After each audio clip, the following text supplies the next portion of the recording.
Life isn't only black and white. Somewhere in the grey lies the truth, where perspectives collide and stories connect. Welcome to the Black, White and Grey podcast. Hello, guys. Hey. Hello. Today we are investigating relationship with fame. Edward, take the floor. Anna, I've got a question for you. I thought of you when I thought of the question, not because... Doesn't sound right, guys. And it's not. He doesn't like me. No. This isn't meant to be accusatory. I think it's to unpack everybody's personal relationship with fame, and that's not to talk about celebrity. It's to talk about your own influence, notoriety. If, let's say, this were a road to realizing that, what that means to you. So yeah, I guess it's a bit of a kind of exposing of our need for recognition. So almost like your relationship with being seen. Word. I think I'm comfortable with it. For now, it hasn't cost me a lot to do it. Sometimes it costs you, can cost your family, can cost others. But I welcome it. If fame was to knock the door today, even more fame, because I already think I'm a little bit famous. Like, yeah.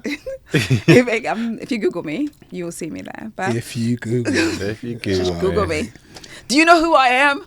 That's that person, Yeah. So I welcome it. I'll welcome it. As long as it doesn't cost my soul, my integrity. I don't know. As long as, but then again, it's so difficult. Sometimes you are going through a path that, as you follow your current game plan, Yeah. if it were just to expand, as you say, no Yeah. caveats, no distortions, you go, cool, sky's the limit. Is it? And Yes. is there a layer of that fame that you would like to inhabit? What is fame though? What are we defining as fame here That's a good point. for you? For me, Yeah. I mean, fame's come in different sort of subjects, right? Let's say you're a famous scientist, Einstein. Am I pronouncing it right? Einstein. Einstein, sure. Einstein. Yeah, sure. I'm not pronouncing it right. Einstein. Einstein. Look, he's famous for really good reason, right? He was incredibly intelligent. Mm. So I think there are positive. Yeah, but is he ways of famous? looking at Is he famous for being intelligent, or is he famous because he's dead, and we've made him relevant? No, because he was part of he helped with some important. Ed knows more about this stuff. Edward? It's just that E equals MC squared is his legacy, isn't it? Yes. Tagline though, isn't it? What made him famous though? I think he's pretty pioneering in physics. I mean, again, I think he's part of a breed of individuals at the time that were all doing some pretty amazing stuff.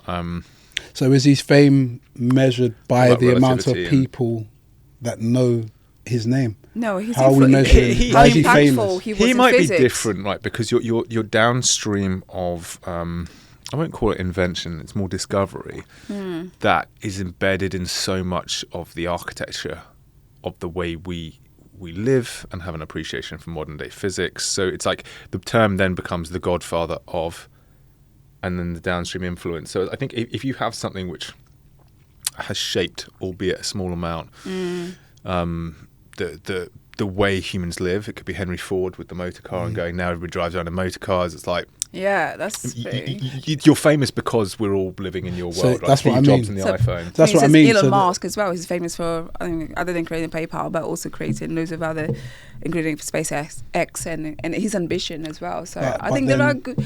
But Puff Daddy's famous too. He is. Yes, Puff So Daddy is. are we measuring fame purely and simply based on the amount of people that know your name more than what you that's actually dangerous, do? right? Because then you get down to the most famous person of all, who we still talk about endlessly to this day. Is that? Does it inspire you to say a name? Who? Kim Kardashian.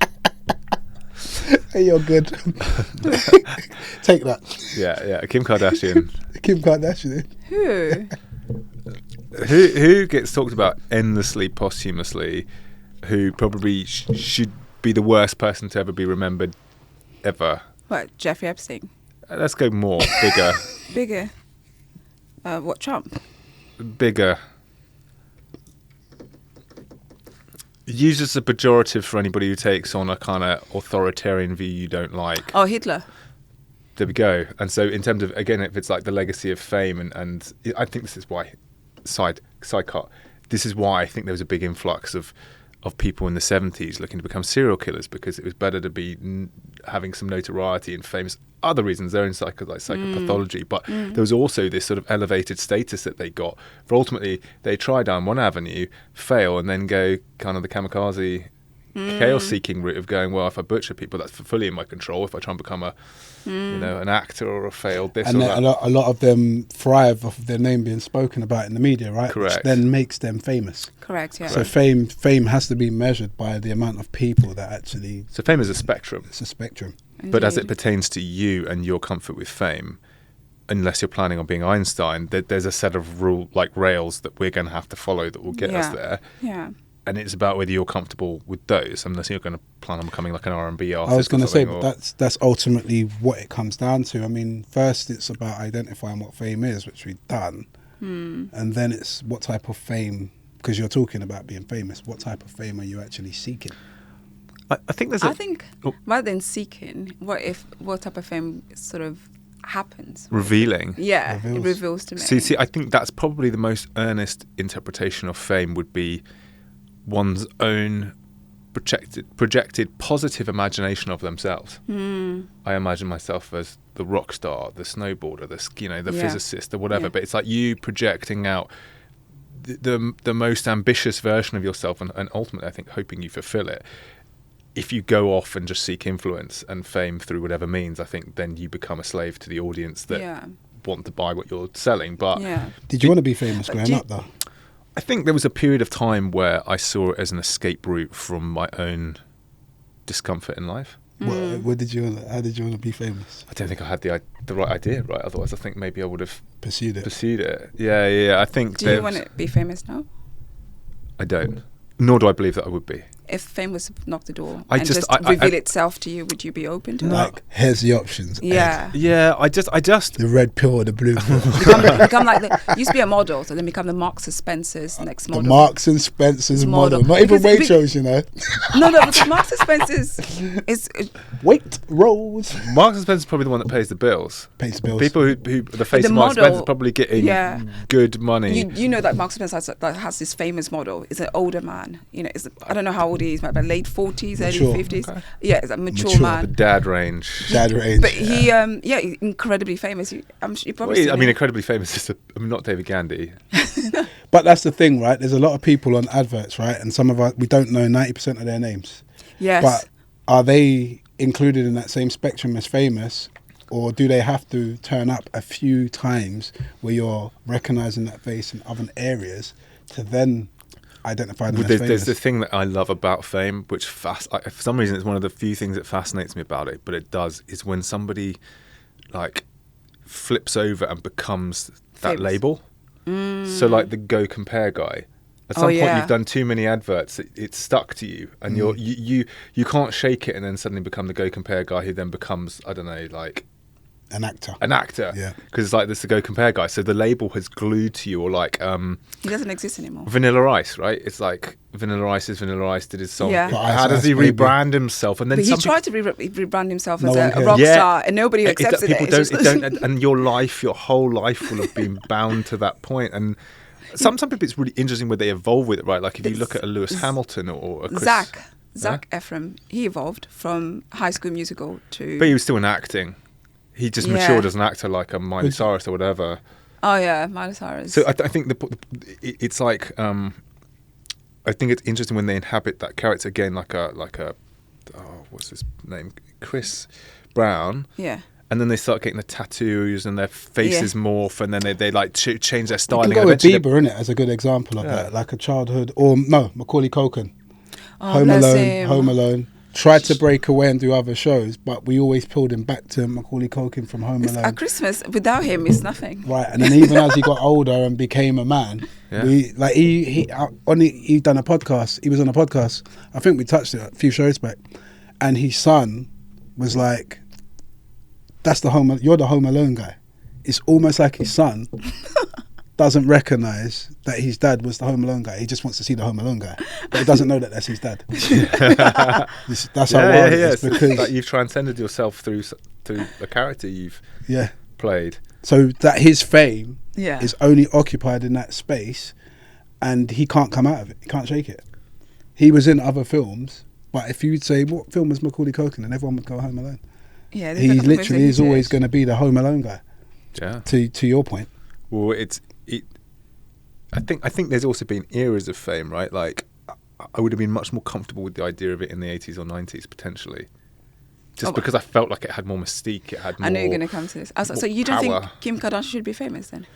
I think she is very famous. I don't think it's about whether she should or shouldn't be. I think Mm. it's that she is, and I think it's more of a reflection of what's upheld. So it's like a societal value system. My partner thinks Kim Kardashian is great for being famous. I don't fully get the trajectory, but it's the modern day instantiation of what people want to uphold. So it's kind of more of a. Yeah, but I suppose if you, I think with somebody like Kim, she's probably grown through the fame from what she was to how she transcended through the process and evolved the character. Yeah, she evolved. The other would be Katie Price. Okay. She's gone from page 3 to then becoming a single parent that's raising a disabled child. Mm-hmm. And some people saw her as a role model for a woman that's raised a disabled child, a single parent that's raising a disabled child. Mm. Now, how she goes about the practice, some people will still have that stained taste in their mouth. Mm-hmm. But it's the evolution and how they're doing it. And then if you peel back the curtain, and these are the things we don't know, are they just doing it for the money and the fame, or do they actually serve a purpose and care about the role that they're playing? Mm. And the inspiration that they're trying to let off. And we will never really know that unless we meet them. That's true. So, and that's what it is, isn't it? So now we're in a world where socially there's going to be some single parents that are raising a disabled child that will just look at that and need that inspiration to keep them motivated and going. And the same with Kim Kardashian doing whatever she's doing. Some young girls are probably watching her and then looking at this successful businesswoman and being like, I want to be like Kim because she's a successful businesswoman. Yeah. And I think that goes down to what was you saying earlier about how people measure themselves, basically. People only date the way that they... So I've seen this quote that stated women date at the level of their self-esteem, or people date at the level of their self-esteem. So if we translate that to how people view celebrity, people may admire celebrity based on their own self-esteem as well, and that could be another. With the level of where they are in life. Yeah. But I think Ed made a really good point when it came to saying that he would prefer how people became famous or encountered that level of celebrity back in the 80s or 70s. If we feel like we value them now more, I'm sort of the same opinion. However, I also feel that now that I see kids stating that they want to become YouTube stars, and I was growing up, that wasn't what concept is that. YouTube is actually a job, and people make loads of money from it. Sometimes there's loads of people that I'm like, why is this person asked my team? What are they famous for? And I'm like, oh yeah, he's just a streamer. I was like, what's a streamer? I don't even know what streamer I've got means. A question around that though. Yeah. Can you lead without being visible though? Because that will ultimately... What depends on which level you want to lead for. I mean, that's like leading, isn't it? The Jedi move though, isn't it? Can you like when people just glue to you because of what you're doing, and suddenly but potentially, I mean, again, I don't know the backstory well enough, but I'm imagining like that guy did free solo, Alex Honnold. He's climbing, practicing. He's doing lots of climbing and practicing before people suddenly see him climb El Capitan. Sorry. He was a guy who climbed up. He's not famous enough. A blank face. I'm just on watch TV. He's like a free solo climber, so he's climbed without any ropes. No ropes. He climbed a 1 kilometer rock face in Yosemite National Park, and it seemed to be an incredibly difficult thing to do for people even with ropes on. Yeah. And he did that barehanded. Wow. And then he climbed the Taipei, whatever built tower it is, like 600 meters or something, recently on Netflix. Yeah. And it's like, the amount of stuff that would have taken place before you did any of those things, or kind of when people pop up in the Winter Olympics, or when people are fighters or something, it's like their talent outs them and then they become famous. So and do you know what, I was watching the Winter Olympics. Found him? Because you could do that climbing without anybody, no cameras. No, but I was watching the Winter Olympics and somebody said, one of the athletes said something interesting, like there was a journalist and he's like, You got 2 silvers in this Winter Olympics. How do you feel about that? Do you feel it as failure for not getting the gold? Wow. And this woman, I can't remember her name, she's won multiple gold medals in the Winter Olympics, and she's built her personal brand outside the Winter Olympics. If anyone knows anything about the Winter Olympics, really nobody should be paid a lot of money, because nobody really watches the Winter Olympics in warmer climates. Anyway, her answer was quite simple. Why should it be viewed as a failure? Because I've won 2 silvers, I've won multiple medals, but nobody actually sees the years of work that I put in before I got here. Of course. The late nights, the extra sessions. And she's basically saying the reward that I get from being here, if I've won a silver medal, then I've done more than everybody else, apart from the winner. That's a good Because way to look at it. I've turned up, and my years of hard work is appearing here, regardless. But that's interesting, right? Like, if I look at that recipe, apply it to myself, have I done enough to deserve fame in my own head? No. Have I focused enough on one thing to deserve it? No. Should I have it? Therefore, I don't think so, because I think the way it should appear is as like an outward expression that people then latch onto, over being a kind of calculated, back calculation. I think both work, but I don't know. So would you say wanting fame is ego or ambition based on that notion? And then in relation to you, is your fame that you want ego or ambition? What's driving it? I think it's both. So they I would be lying if I didn't say that the ego is definitely involved in here. But I think my point is, I'm hoping to achieve great things, but I want recognition for it. So that's the ego. And I don't know where that's connected. Yeah, that's the ego there. Yeah, that's the ego. So I want recognition. So if I want to do it anyway, but I want to be recognized for it. So then that's the ego there. So which then is not, the flip which side, puts a bit of embarrassment, because it's naturally something like, I know that that shouldn't be involved. But I want to get to the top of the mountain, but I want people to know I've done the top of the mountain. The follow-up would be, why do you want to be recognized for your achievements?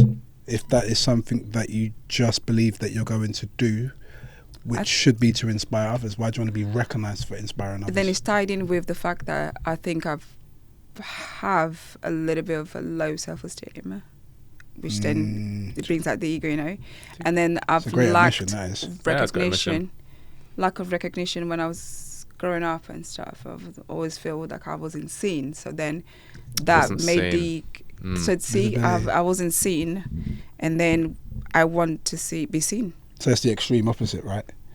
You've literally gone to the extreme opposite of your lack of growing up. You've gone straight to the extreme opposite, which is the ego saying, no, I need to be seen. Yeah. So let me get to this top of this mountain so I can prove to everybody that I got to the top, and I want you guys and then to the tell me self-esteem I'm the is best. like well, imagine, but it'd be weird, right? Like, imagine if suddenly outside the podcast studio, you were like, there's going to be like 1,000 people waiting for me to come out of the studio just to like. I think that's probably as I've got older, my discomfort with it is. I remember one time I went to a mate's wedding, and Harry Styles' sister was a friend of the bride. So what appeared, we were in Miami, were people who were One Direction fans who'd heard that Harry Styles was going to be near the wedding, looking through the hedges and trying to basically see if they could get in to see Harry Styles. Look at you, Edward. There was nothing to do with me. But Harry, Eduardo. Famous. He wasn't there. His sister was. How do you know they weren't coming to see you? They definitely weren't, because I think they had said that then they bought like multiple tickets to go around the world to follow One Direction around the world. And I was like, who are your audience? Do you really like? What's the level set between people who are your fan base and are craving seeing you on that level? How are you meant to interact with them in a normal? You can't. So what are they? They're people who need something in their life, and allegedly you're providing it to them. But that doesn't. You never. How do you meet human to human on that basis? I get you. I think personally, for me, I also don't accept compliments or don't see things So now you want them on an industrial scale. No, it's weird because I'm like, oh, I want this, I want fame, I want to be recognised. And if someone recognises me and say, oh, you know, could be a conversation between friends or family, I'm like, I'm so proud of you, you've done this. And I'm like, what are you proud of me for? Well, isn't that what people are doing? Those people are doing the same thing, right? So it's just, there's a lack of acceptance there. So then I don't know. I just need to work this out. Imposter syndrome. Huge. It's a huge problem. And yet, if you're big enough and bright enough, you can start finally sort of. Maybe I can quiet that down. The imposter syndrome that constantly. It's like maybe I can quiet that. Are you scared of fame? A little, yes. Or what would scare you about fame? How much the lack of privacy, or if someone is out to get you, how much they can try and destroy you. So what part of you isn't ready for that visibility? Isn't ready? Yeah, because it's definitely some part of you that's not ready for that visibility. 100% there isn't. Which is probably why you haven't got that level of fame that you're seeking. So what part of you is fearful of that? It's because it's just not me. There's more to. There's the right. You want people to interact with the window that you offer them to look at, not you wholesale. Yeah. Because I don't think it would be fair on my family. So who would treat you differently if you blew up properly, like just went through the roof? And I think you guys wouldn't. I mean, Ed would just cast me out as well. we won't treat you differently. We would treat you exactly the same. My friends, my issue is, all my best friends would be fine with like. Everyone will treat me the same. I don't think where you're at. The problem is, I think it would be this thing where it wouldn't matter where you're at, you'd still want more. Correct. And that would be the frustrating thing. Would be like, Anna, there's this or this is happening, and you go, but I'm not where I need to be. So you'd be no further along the track. Just the background would have changed. Yeah. And that would be the thing where it's like, I don't know how, because if you're never going to get fed, and yet you're already kind of living that life, it's like. Yeah. It becomes less and less relatable. 100%. Do you know what I mean? Imagine sitting there with like. But you're quite sensitive as well, so you're ready for online judgment and people just slating you and pointing their fingers. It happened to me. So when was it? 2024, when I did a TV segment at Good Morning Britain in relation to the riots.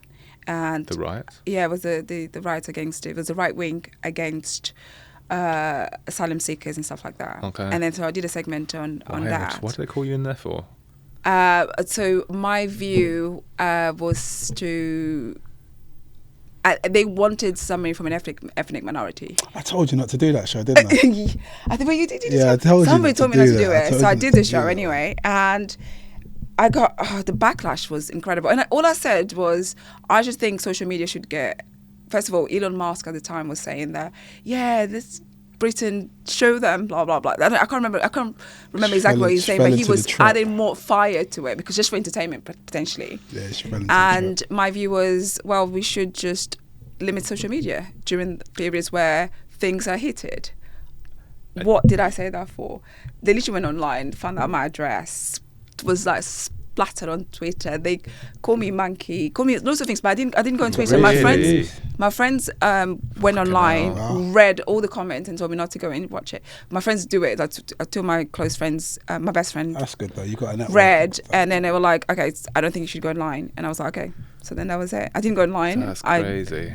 I tried to fence out what had been done, but that's the part. But the thing, I guess, the good thing is it seems that the mob chase anything like shiny, and so they'll be on you for a day, and then they'll forget who you even were. 2 days they did that, for a few days. It wasn't that for 3 days. They went after me on LinkedIn, on Instagram. They messaged me. They tagged me to things that I just kept blocking it. How did you feel about it at the time?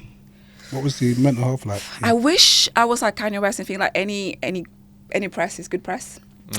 But I was fine. I was just trying to sort of block it off.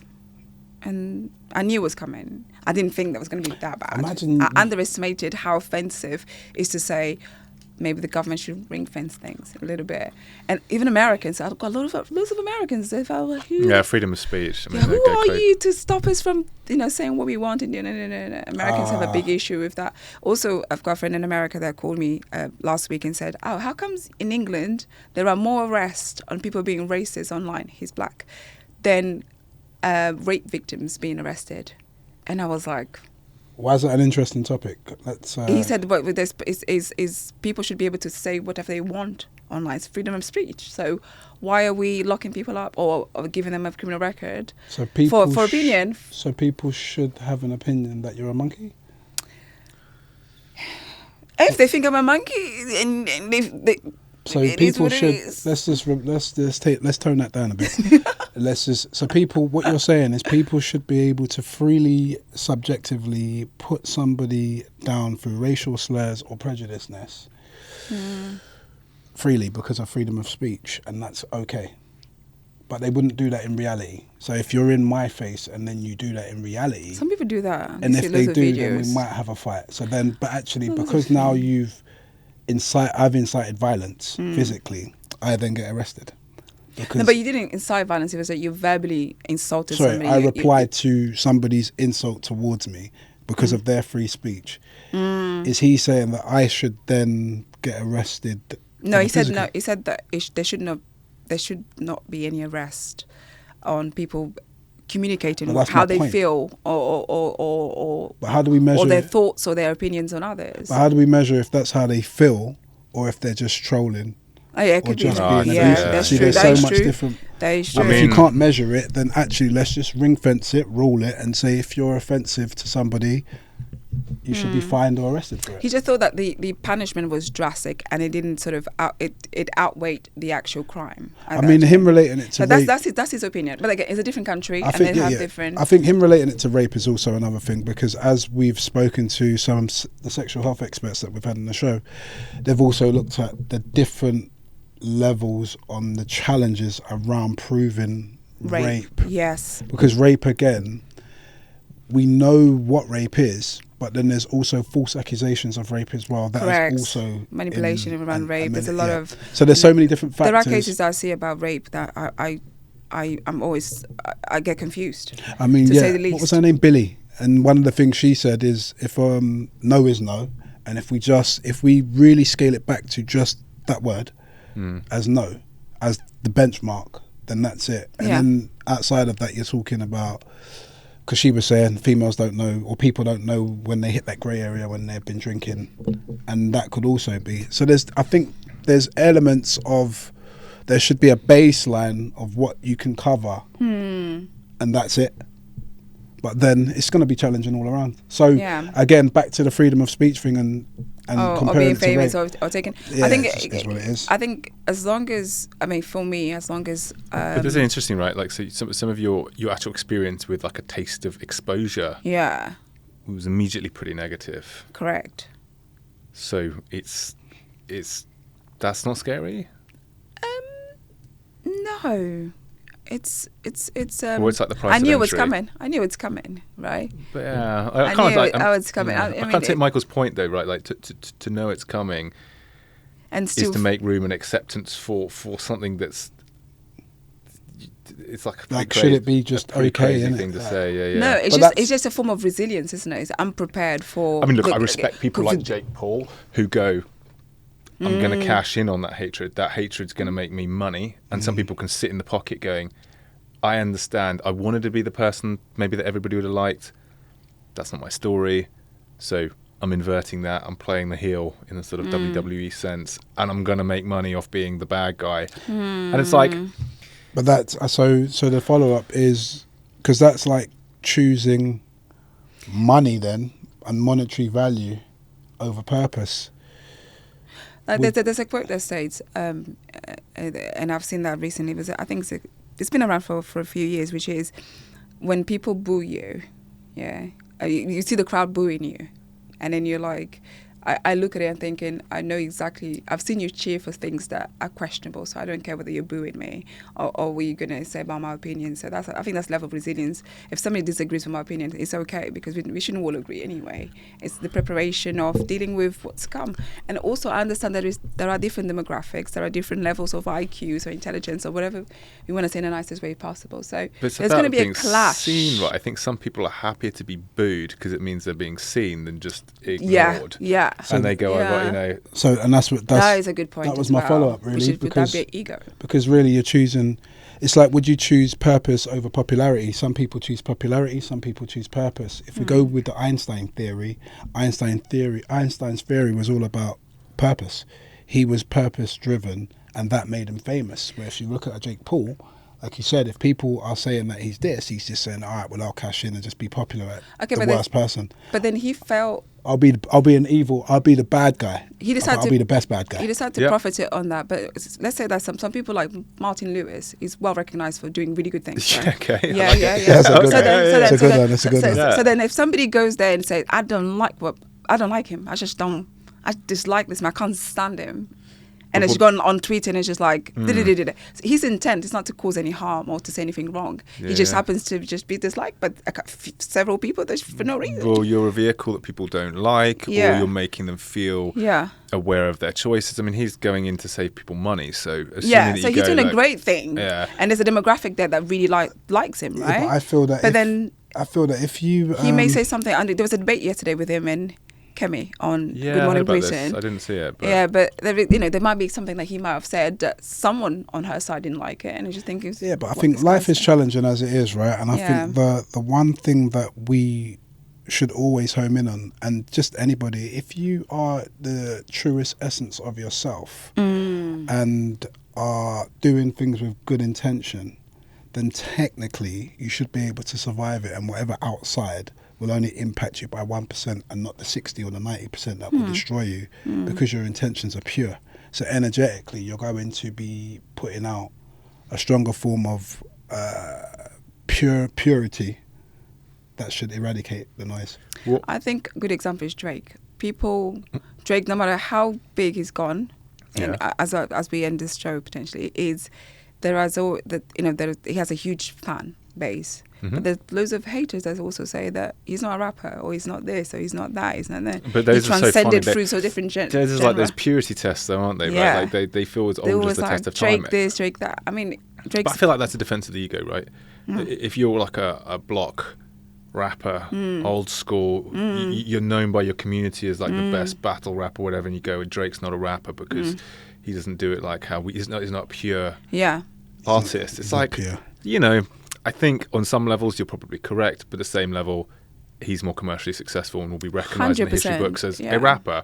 And unfortunately, at some point, who's the crazy person? Are the audience the crazy people, or are you the crazy person? You can be both. You can just say, I'm happy with my bit. And there's many better rappers who've not made it famous. Yeah. But it goes back to the definition of what is fame, right? And then the follow-up, which we didn't discuss, is who judges it. And who sets the tone of what that is. We didn't get to ask you. Yes, we didn't get to ask you. We didn't get to ask you. Ask me what? If fame was knocking the door tomorrow, what would you do? I was just anchoring the show. I know, but I remember to ask that question like 5 minutes ago, and I was like, go on. Go on, what's the question? If fame was to knock on your door tomorrow, would you welcome it? Yeah, I probably would, because I feel that with fame, it will allow me to deliver my purpose to a wider audience.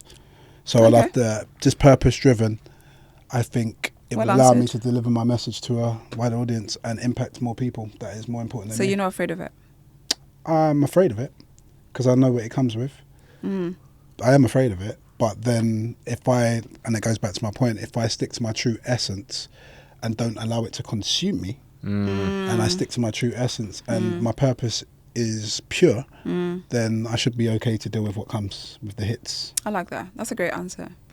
I think there's a lot to be said for that, of choices made in life, of just you do something that scares you, but you're prepared for that fear. The consequences of that. Yeah. And then I think you can keep your head screwed on. Yeah.